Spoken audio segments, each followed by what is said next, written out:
കൊച്ചിയിൽ ഒരു ഹോട്ടലുണ്ട് കേട്ടോ. ഞാൻ മസാല ദോശ കഴിക്കാൻ ഇടയ്ക്ക് ഞാൻ അവിടെ പോകാറുണ്ട്. എനിക്കിഷ്ടമാണ് അവിടെ പോയി ഇരുന്ന് കഴിക്കണത്. ഒരു ദിവസം ഞാൻ പോയപ്പോഴില്ലേ, ഞാൻ കഴിച്ചിട്ട് ഇറങ്ങണ നേരത്ത് ഒരു അമ്മനെയും പിടിച്ച് കൊണ്ടുതന്നെ, അതായത് ഭക്ഷണം കഴിച്ചിട്ട് കാറിലേക്ക് കയറ്റാൻ കൊണ്ടുപോകണേനും ആ മകന് തന്നെ 60 വയസ്സുണ്ടാവും. അപ്പോൾ ആ അമ്മക്ക് അതിനേലും നല്ല പ്രായമുണ്ട്, ഇങ്ങനെ താങ്ങി പിടിച്ചിട്ടാണ് പോകണം. അപ്പം ഞാൻ ഓർക്കണേരുന്നു, ആ അമ്മ ഇത്ര ഭാഗ്യവതിയല്ലേ അല്ലേ. അയാളുടെ ഭാര്യയും ഉണ്ട്, അയാളുടെ ഭാര്യയും നല്ലൊരു സ്ത്രീ. കാരണം ഇല്ലെങ്കിൽ അവർക്ക് പറയാലോ അമ്മക്ക് വീട്ടിൽ മേടിച്ചു കൊടുത്താൽ മതിയെന്ന്.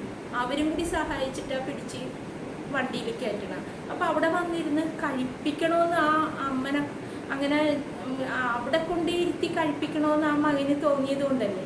എത്ര ഭാഗ്യവതിയാണല്ലേ ആ അമ്മ. എനിക്ക് കണ്ടപ്പോൾ ഭയങ്കര സന്തോഷം തോന്നി. വല്ലപ്പോഴേ ഇതുപോലത്തെയൊക്കെ നമുക്ക് കാണാൻ സാധിക്കുള്ളൂ. ഇന്നിപ്പോൾ അമ്മമാരെ വീടിൻ്റെ അകത്ത് മാത്രം ഇടണ ആൾക്കാരാണ് അല്ലേ. അവർക്ക് നാണക്കേടാണ്, കുറച്ച് അസുഖമൊക്കെ കഴിഞ്ഞാൽ പുറത്തേക്കൊക്കെ കൊണ്ടുപോകാനായിട്ട്. ഇത് ആ മകൻ പിടിച്ച് കൊണ്ടുപോകണ കണ്ടപ്പോഴില്ലേ വലിയ സന്തോഷം തോന്നി.